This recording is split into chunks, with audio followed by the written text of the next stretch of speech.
So I've just gone out and bought myself some new fish for my 5-foot tank. Thankfully, these shops have reopened in part, so I can go and get some new fish. So in this video, we're going to be having a look at the fish that I've bought and also have a look at the developments within the tank itself. So while these guys are floating, all I really need to do now is sit back and have a cup of coffee. So the fish that I got was an Antheus, a really nice bright gold fish with purple highlights around the eyes.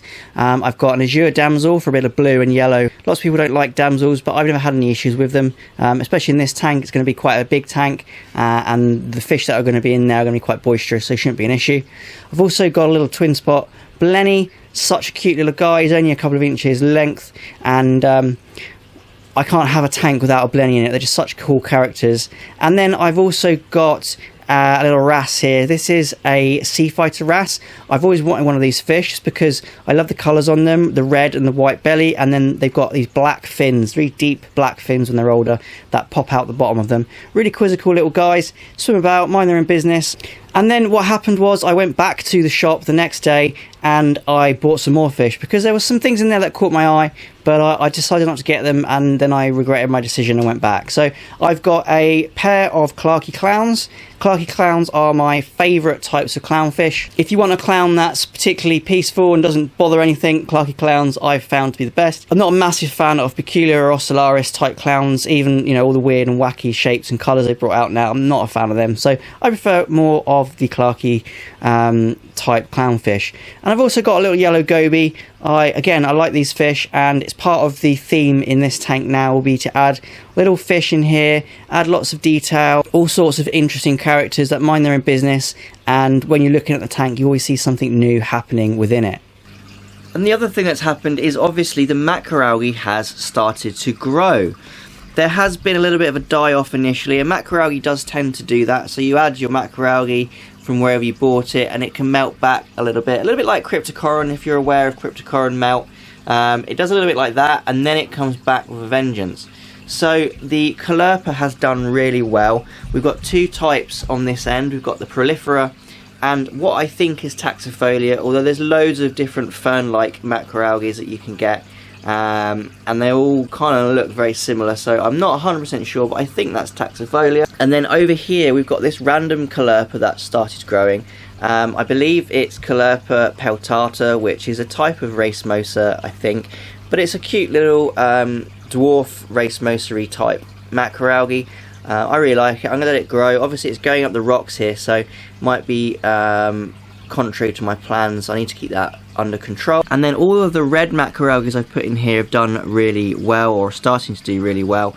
If you remember, if you watched my last video, you would have noted that I planted lots of Gracilaria algae on top of the rocks here. Now they really did melt back quite a bit, but they've really started to take off in the last couple of days. So the one at the top there's Mammillaris. We have this one here. I don't really know what it is. I've been told it may be Rhodomenia, so not really a Gracilaria, something different. And then this one here, which is slightly fluorescent, is a Dictoya. Some people can see this as an invasive macroalgae, especially in tanks with lots and lots of coral, but in this tank it's more than welcome, and we'll let it grow and see what happens. The Soliaria that I put in down the bottom is doing okay. You can see there's new growth on there. Soliaria is one of these ones that grows really slowly anyway, and the fact that it's growing at all is kind of a good news. So I've struggled to grow this in other tanks, so hopefully this is the tank where it does well. And then my bits of Hallomenia maculata are doing so well. This little bit only had one leaf on it when I put it in here about 4 weeks ago. It's doing so well, and I got another massive piece there.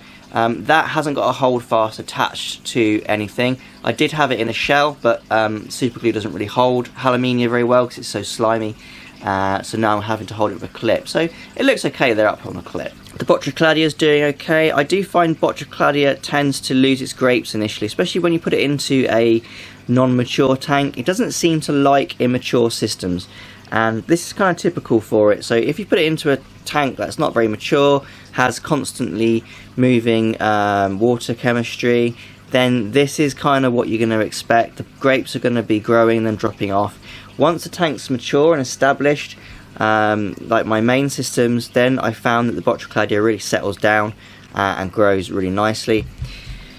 We've got other bits and pieces in here. I've got some red kelp or smooth kelp, depending on what colloquial name you like to use. I've got 2 bits. I've got this big bit here. This doesn't seem like it's doing great at the moment, but actually it's doing better than it used to.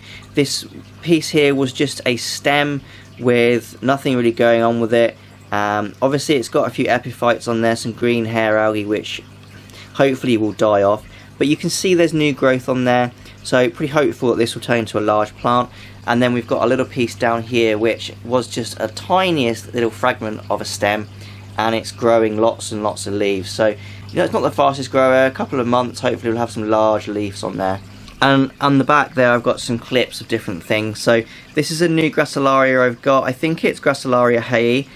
It was sold as Dragon's Breath, so Halimenia Dragon's Breath, but it's obviously not. It's a Gracilaria. I don't know what it is yet. It's a nice red colour, so I'm happy with it, despite not being the right thing. But we'll let it grow out and see what it turns into. I have put it into my other tanks, so I haven't just got this piece. I've got a few other bits.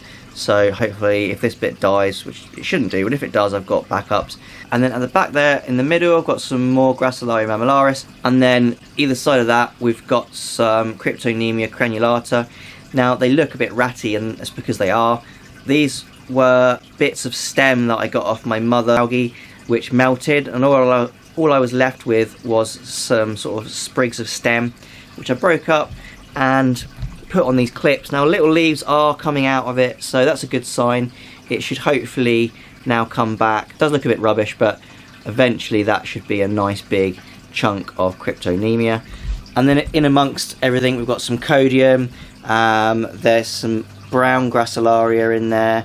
I don't really know the identity of it, but I really like it. It does really well, and it creates this really nice bushy brown texture in the tank. I like to wedge it into lots of rock faces. So overall I think you can see lots and lots has happened in this tank. It's starting to sort of grow, it's starting to become vibrant. Definitely adding the fish has helped a lot in terms of promoting algae growth, because fish means food and food means waste, and that means there's some food in there for the macroalgae. I have been dosing this tank with macro and micro nutrients as well, because you need to when there's so much algae going on. It's just silly not to, and you get a lot better growth when you dose your fertilizers. So I hope you've enjoyed this video. I know it's sort of a in-depth look at a macroalgae tank, so if you're interested in that kind of thing, I hope you've enjoyed it.